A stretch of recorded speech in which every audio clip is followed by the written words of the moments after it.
አንድ አንድ ባልና ሚስት ማለት ነው ከተጣሉ እሱ ተናዶ እሷ ግን ንዴቷ ከቀለላትና አልጋ ላይ ከፈለገችው እሱም ቢካለ እንዴት ነው የሚታየው? እንዲህ ማለት አይፈቀድለትም። ሲጀምር እምቢ አይልም እንጂ ግን ንዴቱ ካልበለጠ እኮ እስኪረጋጋ ድረስ ተጠብቀው ሰብር ታድርግ። ሪላክስ ይላል ፈረንጅ ሲናገር። ተረጋጊ ትንሽ እና ጠብቂ ትንሽ እስኪረጋጋ ድረስ ሰከን እስኪ ያ እና ስለዚህ እንዲህ ማለት አይፈቀድለትም።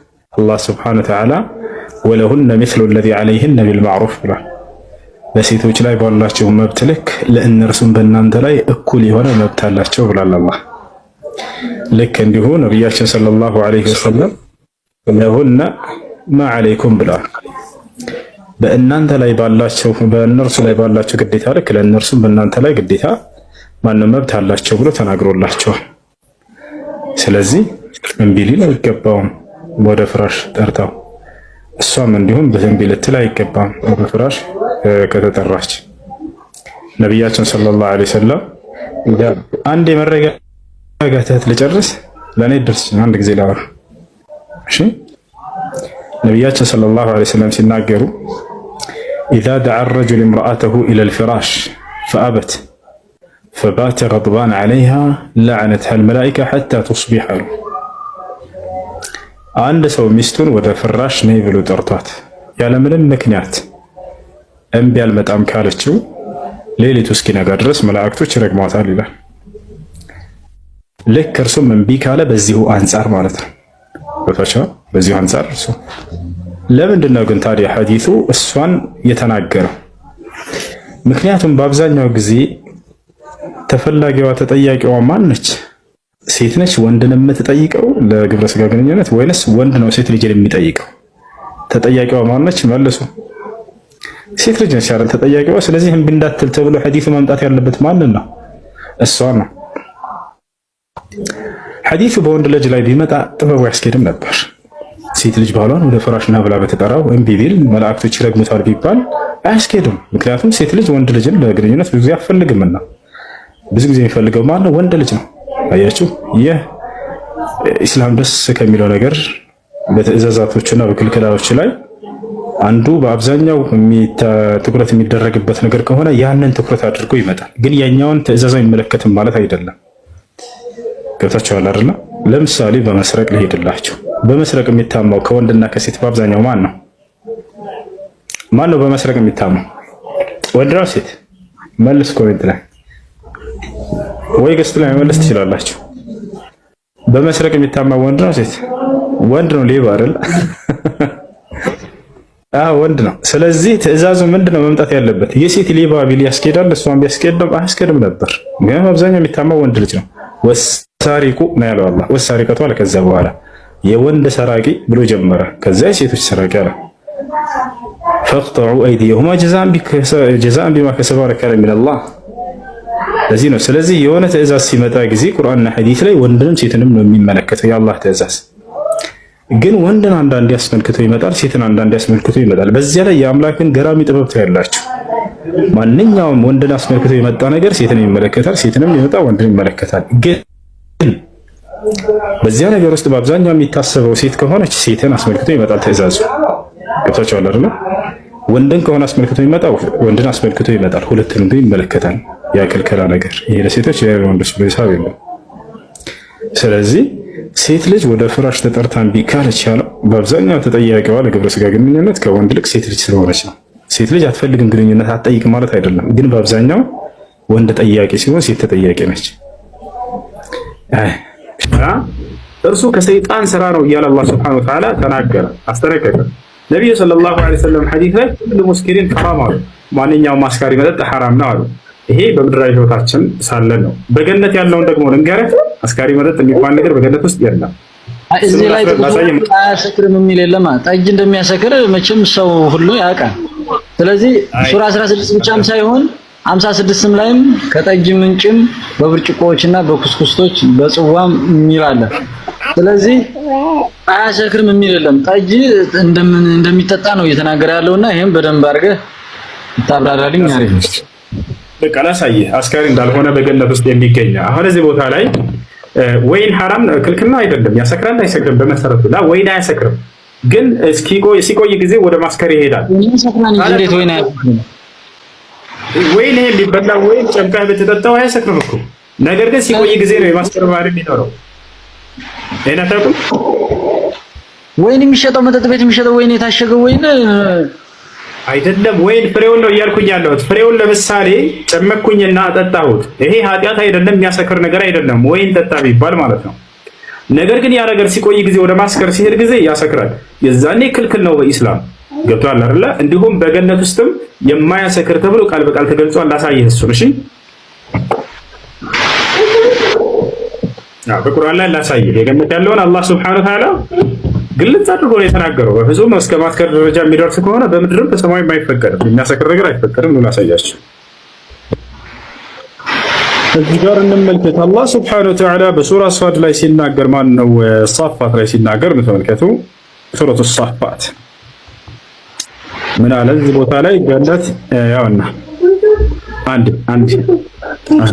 አንድ ተቆይ በኋላሽ ያውና አንዴ በኋላ ስለሆነ ነው። ግን ምርጥ የሆኑት የአላህ ባሪያዎች ቅንጣትን አይቀምሱም።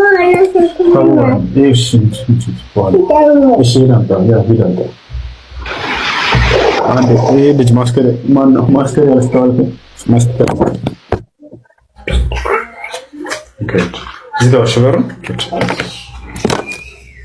እሺ ያውና ተከታተል። የገነት ያለውን አስካሪ እንዳልሆነ የሰዎችን አእምሮ የሚያዞር እንዳልሆነ ቃል በቃል ተገልጿል። ምን ይላል አላህ? ኢላ ዒባደላሂል ሙኽለሲን ይላል። ግን ምርጥ የሆኑት የአላህ ባሮች ቅጣትን አይቀምሱም አለ። ቅጣትን አይቀምሱም ካለ በኋላ እነዚያ ለእነርሱ የታወቀ ሲሳይ አላቸው አለ።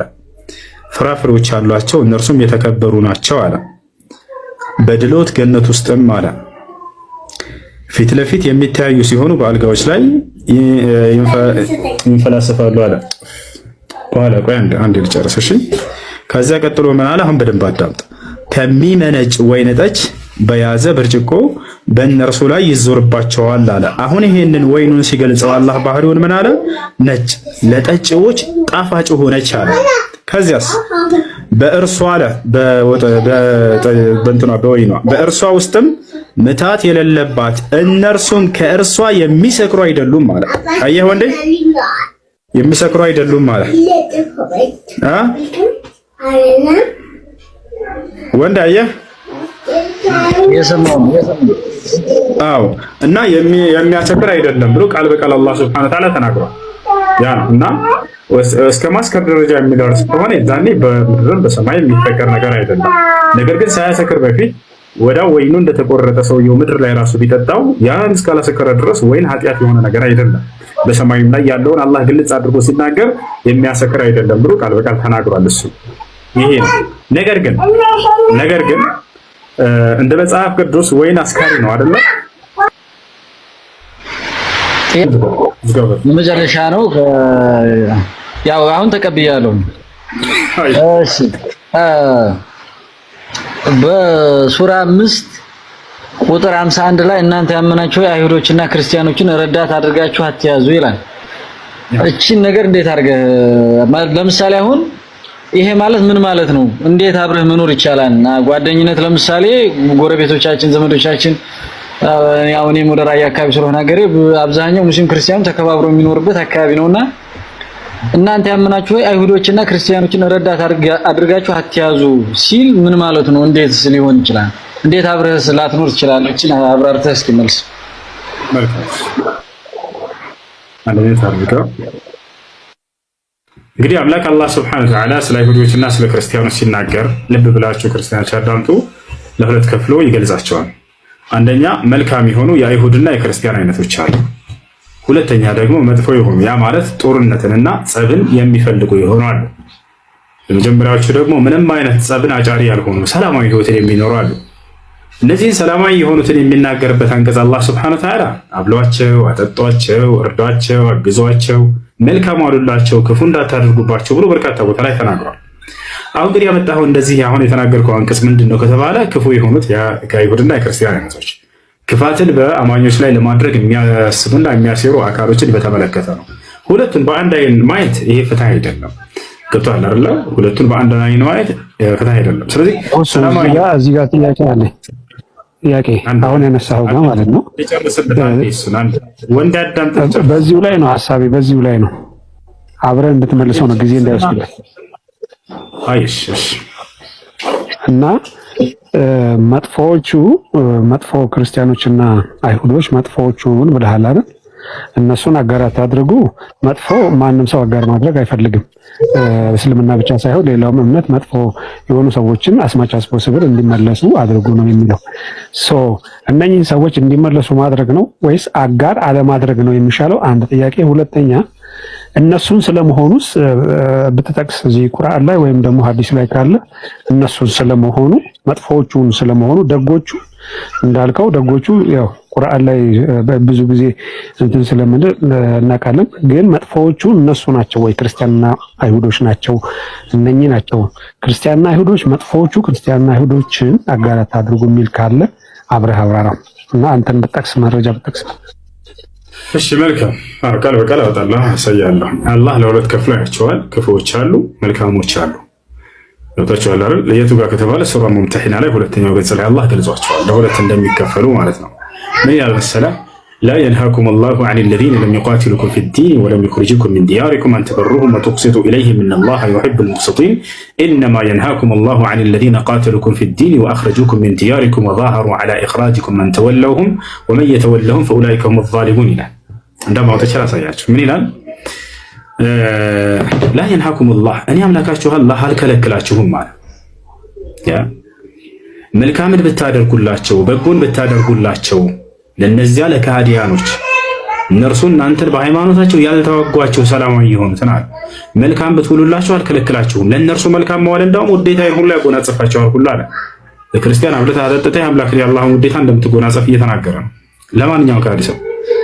ነገር ግን ከዚያ ቀጥሎ ምን አለ? እኔ የምከለክላችሁ ግን እነዚያን የሚዋጓችሁን አለ። አያር የማይዋጋ ሰላማዊ ካህዲ አለ፣ የሚዋጋ ደግሞ መጥፎ ካህዲ አለ። እነዚህን ለሁለት ለይቶ ነው ያያቸው። ሁለቱን አንዲ በማስረጃ ሳይ ስላለ ልጁ ላሳየህ። አንዲ ያውና ቁርአን ላይ አላህ ሲናገር ለይቶ ይናገራል። የቱ ጋር ያውና ምን ይላል? ቁጥር 8 ላይ በደንብ ተመልከት። ከእነዚያ በሃይማኖት ካልተጋደሏችሁ ከሀገሮቻችሁም ካላወጧችሁ ከሃዲዎች መልካም ብትውሉላቸው እና ወደ እነርሱ ብታስተካክሉ አላህ አይከለክላችሁም ይላል። አይ ከሃዲ ሆኖ መልካም ብትውሉላቸው አልከለክላችሁም አለ። አላህ ትክክለኞችን ይወዳልና አለ። አይ ነገር ግን ሁለተኛዎቹ ላይ ሲናገር ምን አለ? ለሁለተኛ ከፍሎ ሲያቸው አላህ የሚከለክላችሁ ከእነዚያ በሃይማኖት ከተጋደሏችሁ ከቤተሰቦቻችሁም ካወጧችሁ እናንተንም በማውጣት ላይ ከረዱት ከሃዲዎች እንዳትወዳጇቸው ብቻ ነው አለ። አይቀደም የጠየቀው በዚህ ነው ተረጉመው አይሁዶችና ክርስቲያኖችን የምትወዳጁ አድርጋችሁ አትያዟቸው ሲል ጊዜ ሁለተኞቹን አስመልክቶ እየተናገረ ነው አላህ Subhanahu Wa Ta'ala። መቅደላ አይሁድና ክርስቲያን እኮ አይልም። ይሄ የጣዖት አምላኪዎች እንደነበሩ ይታወቃል አይደል? በነብዩ መሐመድ ከመነሳቱ በፊት የጣዖት አምላኪዎች እንዳሉ ይታወቃል። እዚህ ጋር ስፔሲፋይ አድርጎ አይሁድና ክርስቲያን አይልም። አይሁድና ክርስቲያን ምንድናቸው? እንደ እስልምና አስተምሮ እንደ ቁርአን አስተምሮ አማኝ ናቸው ያልከኝ አስተምሮ አይደለም። ስለዚህ የእናንተ አስተምሮ ይሄን ነው የሚለው። ግን እንዳልኩ መረጃው እንደ ቁርአን ይወለ ከሃዲ ሲል ጊዜ ማንኛውንም ከሃዲ ያጠቃለለ ነው። አይሁድና ክርስቲያንም ከሃዲ ናቸው እኮ ላሳየህ ቁርአን አውጥቼ ማስረጃ ጥያቄ ስላለ ሌላ ጥያቄ ጠይቃለሁ። በልጁ መሀል ገብቼ ነው ሶሪ። የኔ ጥያቄ አለ ሌላ እሱን እንድታረጋግጥ አይሁዶች ከሃዲ እንደሆነ ላሳየህ። አይሁዶችና ክርስቲያኖች እናንተ አስተምሮ እኮ ልክ ነህ። በቁርአን የሚለው ከሃዲ ነው እሱን እኮ ነው የምልህ። ስለዚህ አላህ Subhanahu Wa Ta'ala የጠየቀው ላይ መቅደላ እንዳትወዳጇቸው አይሁድና ክርስቲያኖች ሲል ሁለተኛዎቹን አይነቶች አስመልክቶ እያነሳ ነው ቃል በቃል። እዚህም እንዳትወዳጁ የከለከልኳቸው እነዚህ የሚዋጉትን ነው አለ። የሚዋጋ የሆነው መጥፎችን ማለት ነው። ገብታችኋል? ጸብንማ አይጨር ከሆነስ መልካም አይደለም፣ ችግር የለውም። ለአይሁድና ለክርስቲያኖች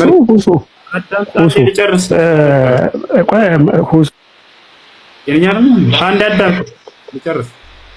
ነገር ግን ለሌላ ሰላማዊ የሆኑትን የሌላ እምነት ተከታዮች ከሃዲያኖች ብታበሏቸው፣ ብታጠጧቸው፣ መልካም ብትውሉላቸው አላህ ሱብሓነሁ ወተዓላ እንዳውም ይሄን ነገር ይመክራል፣ አድርጉላቸው ይላል። በሌላ ቦታ ላይ በሱረቱል ማኢዳ ላይ ወጠዓሙኩም ሒሉን ለሁም ይላል። የእናንተ ምግብ ለእነርሱ ተፈቅዷል እና ብሏቸው እያለ ነው። ችግር የለውም። ይሄን ይመስላል። እሺ ጥያቄ ካላችሁ መቀጠል ትችላላችሁ። እዚህ ጋር ማለት ነው በቁርአን አስተምሮ አይሁድና ክርስቲያንን ስፔሲፋይ አድርጎ ገልጿቸዋል ከሃዲ እንደሆኑ ማለት ነው። ነገር ግን ሌሎች ከሃዲዎችም አሉ። ለምንድን ነው እነኛም መጥቀስ ያልቻለው? ስላላወቃቸው ነው ቁርአኑ። ለምሳሌ ጣዖት አምላኪዎች አሉ፣ ቡድሂስቶች አሉ፣ ሼንቶይዝም፣ ቡድሂዝም የሚባሉ ምስራቅ ላይ ፋር ኢስት ላይ ያሉ ሃይማኖቶች አሉ። ለምንድን ነው እነሱ መጥቀስ ያልቻለው? ለምንድን ነው በአይሁድና በክርስቲያን ብቻ ስፔሲፋይ የሆነው? እነዚህ በነብያት ትምህርት ላይ ስለተንጠለጠሉ አይሁድና ክርስቲያኖች አይሁዶችን ከሙሴ በኩል የመጣ ነው አሉ። ልክ እንዲሁ ደግሞ ክርስቲያኖች ከሙሴ በኩል የመጣ ነው አሉ። አላህ ለነዚህ ላይ ትኩረት ያደረገላቸው በጣም ስለሚያዝንላቸው በነብያት ትምህርት ስለተሸወዱ ነው በአባቶቻቸው። እዚህም ነው አላህ ነብያትን ሲያስነሳ ጊዜ ማን ነው ነብዩ መሐመድን ሰለላሁ ዐለይሂ ወሰለም ሲያስነሳ እናንተ የመጽሐፉ ሰዎች ነን የምትሉ ሆይ ያውና ነብዩ መሐመድን የላኩት ለእናንተም ጭምር ነው እያለ እነርሱንም ነጥሎ ብዙ ቦታ የሚናገራቸው ለዚህ ነው። ከሌላው የተሻሉ ናቸው። ምክንያቱም እነርሱ የአብርሃም የኢስሐቅ የያዕቆብን አምላክ ይፈልጋሉ። እነዚያ ግን ቡድሂዝሞች፣ ሂንዱይዝም የምንላቸው አካሎች እነዚህን የሚፈልጉና የሚያውቁ አይደሉም። በአጠቃላይ ሌሎችን ከሃዲዎች ብሎ ጠራቸውና እነዚህን ግን ወደ እውነት ይመለሱ ዘንድ ያላቸውንም ከእነርሱ ዘንድ ያሉ እውነታዎችን እያነሳ ወደ እውነቱ ጥሪ ያደርግላቸዋል። ለዚያ ነው። እሺ ሁሱ ከይቅርታ ጋር መሀል ላይ ገብቶብኝ ነው። እሺ ሱራ 2 ፈጣሪ ፍጥረ የሆነ ጓደኝነት አትያዙ ምናምን የሚለው ማለት ነው። አሁን እዚህ ጋር ደግሞ ሱራ 2 193 ደግሞ ሁከት እስከማይገኝና ሃይማኖት ለአላህ ብቻ እስከሚሆን ድረስ ተጋደሏቸው ይላል። ይሄንስ እንዴት ታየዋለህ? እዚህ ላይ አሁን ማንንም አንነጠለም። ገባህ? በቃ ማንኛውም ከእስልምና ውጭ ያለን ማንኛውም እምነት ተከታይ ቡድሂዝም በለው ክርስቲያን በለው ማንም በለው ተጋደሏቸው ይላል። ይሄንስ እንዴት ትፈታዋለህ? ይሄንስ እሱም ላይ መለስ ብለህ ብታየው የሚጋደሏችሁን ብሎ ገልጿቸዋል። ላሳየህ። እዚህ ጋር የለም። እዚህ ጋር ሁከት እስከሚያናዳ ቁጥር ይዘህ ስለመጣህ ነው። ከሱ በፊት ያለው ሌላ ጥያቄ አለኝ እኔ አዲስ ጥያቄ እሺ አንዴ ለሱ ልንገርሽ። ከእርሱ በፊት 192ን መለስ ብለህ ብታየው ወቃቲሉ ፊ ሰቢልላህ الذين يقاتلونكم ይላል። እነዚያን የሚጋደሏችሁን ተጋደሏቸው ይላል። ሰላማዊ ከሆነ ግን ጫፉ አይነካም። ሊጋደል የመጣ ከሆነ እዛው ያለ ላሳይሽ ችግር የለም። እዛው ሱራ 2 193 እስከ 92 ካልከ አላሳይ። እሳሁን የተናገርኩት ቁጥር ላይ እዛው ላይ 192 ላይ መልሶ እዛው ታገኘዋለህ። አላሳየህ